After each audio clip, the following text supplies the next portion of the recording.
សួស្តីពុកម៉ែបងប្អូនទាំងអស់គ្នាមកថ្ងៃនេះមកជួបយើងខ្ញុំទៀតហើយបងមកធ្វើវីដេអូថ្មីឲ្យបងមើលទៀតហើយថ្ងៃហ្នឹងរៀងក្តៅតិចហើយម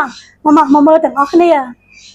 មកបងថ្ងៃនេះឃើញសាច់គោម្ដុំតែតើដឹងធ្វើអីណាបងទៅតាមណានវីដេអូហ្នឹងហើយបងកុំភ្លេចជួយ Subscribe Channel YouTube នាងខ្ញុំម្នាក់មួយហើយជួយ Follow Page នាងខ្ញុំម្នាក់មួយបងអរគុណទុកមុនថ្ងៃនេះបន្លែមានម្រះមានកាណាមានសាឡាត់ស្រួយមានការ៉ុតហើយនឹងមានម្ទេសបងអត់រត់បានគឺម្ទេសតើបងទៅតាមដានមើលនាងខ្ញុំទាំងអស់គ្នាថ្ងៃនេះបានមុខម្ហូបអីបងមកបងឥឡូវយើងមកចិត្តសវកខាត់ណាយើងសិនដើមខាត់ណាថ្ងៃនេះល្អបងអើយនេះវាអត់សូវមានស្លឹកទិញខាត់ណាយកដើមចឹងហីវារៀងស្រាលពេលដែលស្លឹកច្រើនធ្ងន់ណាព្រោះដោយសារនៅនេះវាតម្លៃវាថ្លៃ1គីឡូ10000ណាបងណា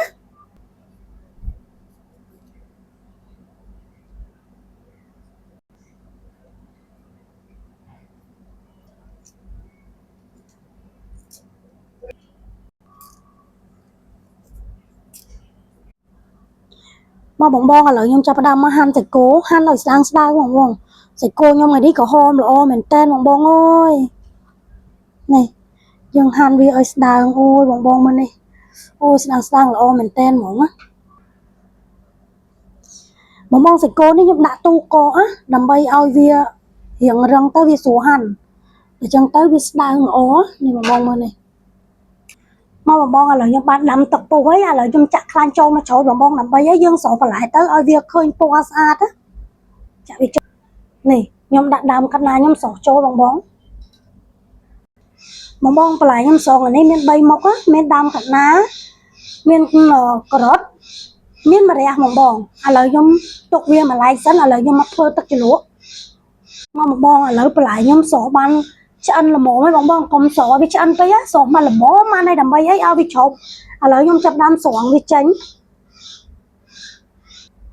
មកបងឥឡូវខ្ញុំស្រង់វាយកដាក់ត្រាំទឹកត្រជាក់បងដើម្បីឲ្យស្លឹកវានៅខៀវល្អហើយវាស្រួយបងមានតកបងដាក់តកថែមតែខ្ញុំអត់មានតកមកបងឥឡូវខ្ញុំចាប់ដើមលាយទឹកជ្រលក់ណាមានម្ទេសមានខ្ទឹមបងខ្ញុំក្លុកវាដោយសារថ្ងៃហ្នឹងខ្ញុំធ្វើអាម្ហូបហ្នឹងទល់យើងក្លុកបានម្ទេសវាម៉ត់ល្អមកបងឥឡូវខ្ញុំចាប់ដើមដាក់ស្ករ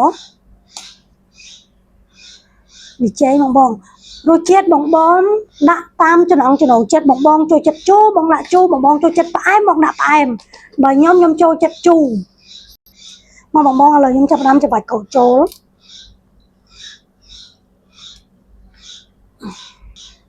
បងក្រូចប្រើមួយផ្លែបានហើយណាតែស្អាយបងអើយមើលក្រូចតែវាដោយក្រូចទេតែក្រូចខ្ញុំវាចេញទឹកច្រើនអញ្ចឹងខ្ញុំប្រើមួយផ្លែបើបងប្រើ2 3ផ្លែទៅចាក់ទឹកត្រីចូល